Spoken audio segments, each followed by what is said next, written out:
Hey guys, and welcome back to my channel. If you don't know me, my name is Kanishka. I'm interested in aviation and this channel is all about that. So today we are going to learn how to land an airplane. So let's start with today's topic. But before starting it, make sure you click the red button on which subscribe is printed and click the bell icon and switch it to all position. Let's start our topic for today. And today I'll give you more visuals here, so watch the video till the end. So suppose we are on Kannu Airlines. My name is Kanishka, my friends call me Kannu. Let's make it Kannu's airline, and the flight number is KA2007. It is an Airbus A320 and it is cruising at an altitude of 40,000 feet, which is flight level 400. Like for 30,000 feet 300, for 5,000 feet 050, like that. And now it's nearing Bangalore airport's runway 9 right or 27 left, which is 9R/27 left. Our plane shall approach on runway 9R, and now the air pilots need to get the plane on ground, and now the real question is when to start the descent. Is it 200 kilometers away from the airport or 300 kilometers away from the airport? Can it land just like that, or he needs to follow some crucial steps? Everything will be explained by me, so you need to watch the video till the end. So let's start with the descent. So now our plane is flying at an altitude of 40,000 feet. So here in aviation language, 1000 feet is known as 3 nautical miles. So 40 into 3, 120 nautical miles, which means the plane is 120 nautical miles away from the airport. So 1 nautical miles is equal to 1.85 kilometers, and if we convert 120 nautical miles into kilometers, we need to multiply 120 into 1.85, which stands 222 kilometers. So this means that the plane needs to start the descent 222 kilometers away from the airport.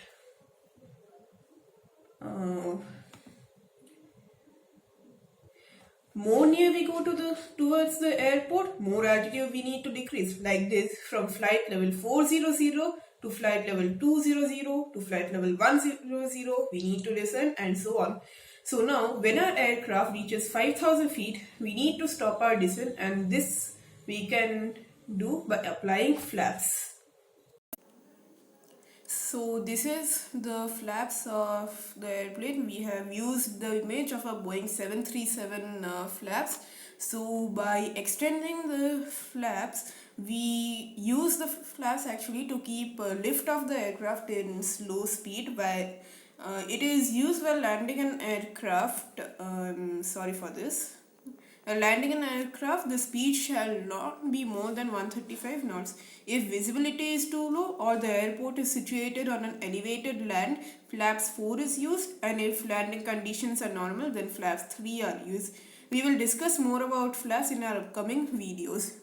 So let's get back to the topic. So friends, every plane has its own checklist which is used to fly a plane. It is just like a user manual, but now if you ask the question that is the checklist on the table of the pilot in Airbus aircraft is same to the checklist book? Well, the answer is no. An airline company can buy tables without the checklist. Now following the checklist, our plane comes nearer to the runway 09, and now we need to focus on it.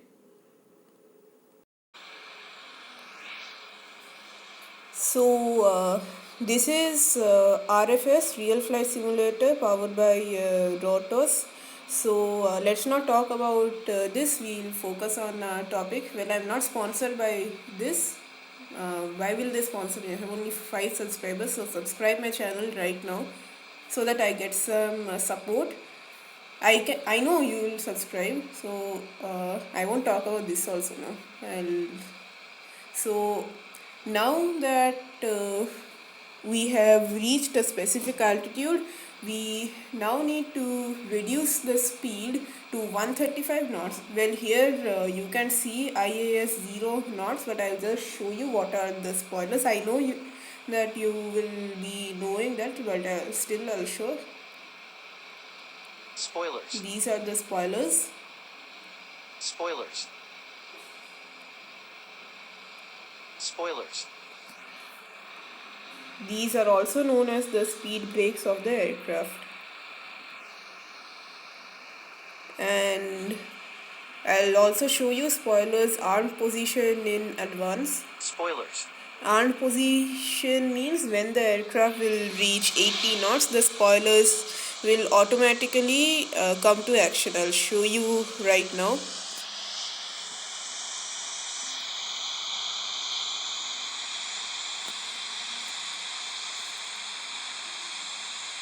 Well, I won't show you full simulator. See, we have reached 79 knots, 80 knots, but still the spoilers come into action. Now let's use brake.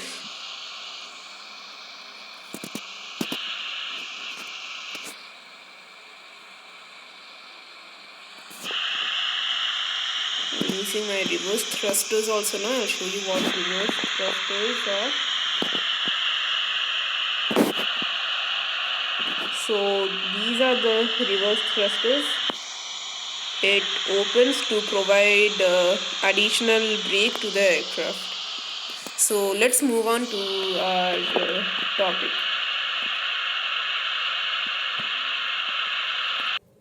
So I forgot to inform you that while touchdown, the spoilers come out automatically if the speed is above 70 to 80 knots. We also need to set the auto brakes through which after touchdown the brakes will come into action immediately and help the plane to slow down.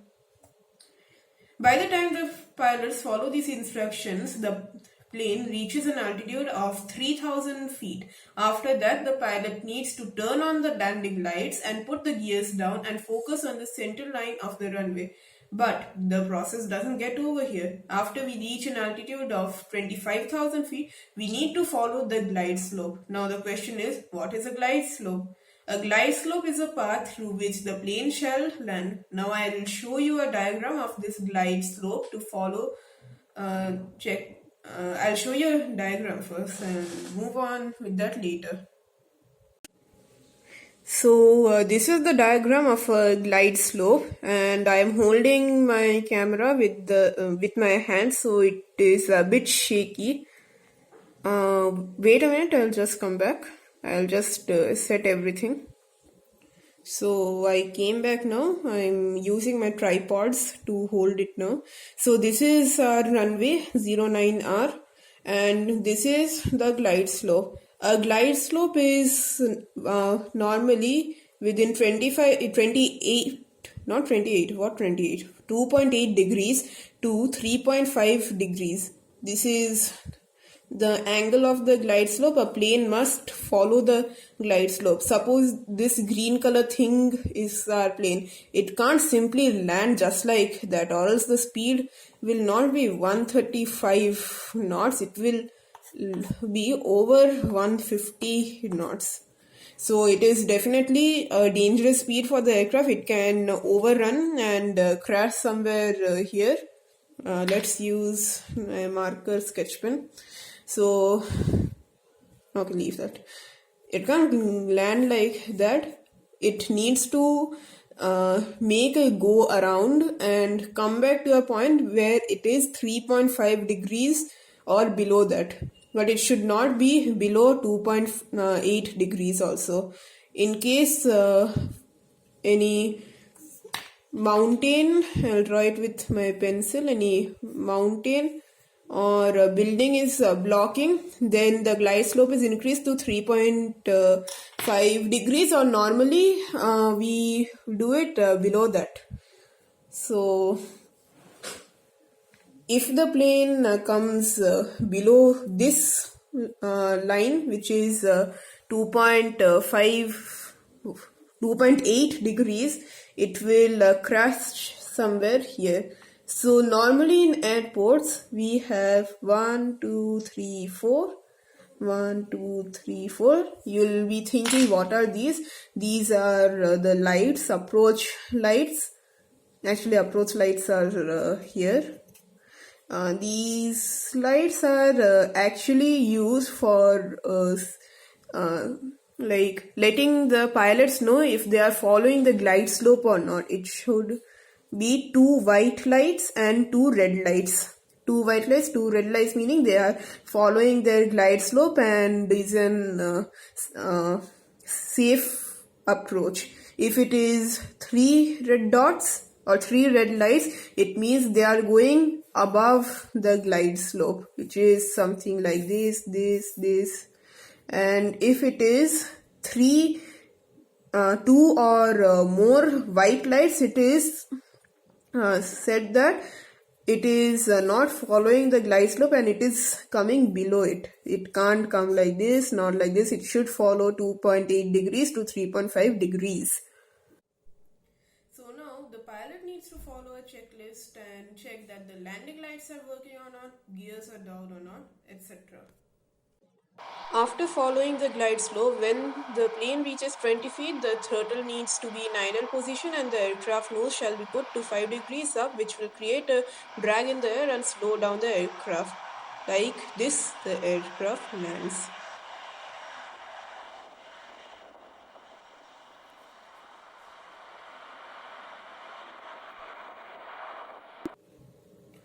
So after the plane reaches 60 knots, the spoilers will come down automatically and the thrust reversers should be deactivated. After the plane turns towards the taxiway, the pilot needs to switch on his taxi lights and switch off his strobe lights and landing lights following the brakes. And rest everything will be followed. Frequencies, then taxiing, everything is the same before landing. You can check my previous videos from taxiing to takeoff. So there you won't understand, I guess. So please don't give dislike, but give it a like, subscribe my channel. The plane goes out of the premises of my explanation. So I am very sorry that it is very late this time, one day late. I'm uploading it like what late, meaning 24 hours late. A plane also won't get delayed so much. Indian Railways train gets delayed 24 hours, 30 hours. Okay, let's not talk about railways. So I hope you enjoyed today's video. If you did, then go and click the like button, click the subscribe button and switch the bell icon to on. If there were any mistakes, then you can comment down below so that I can improve in my upcoming videos. Bye bye.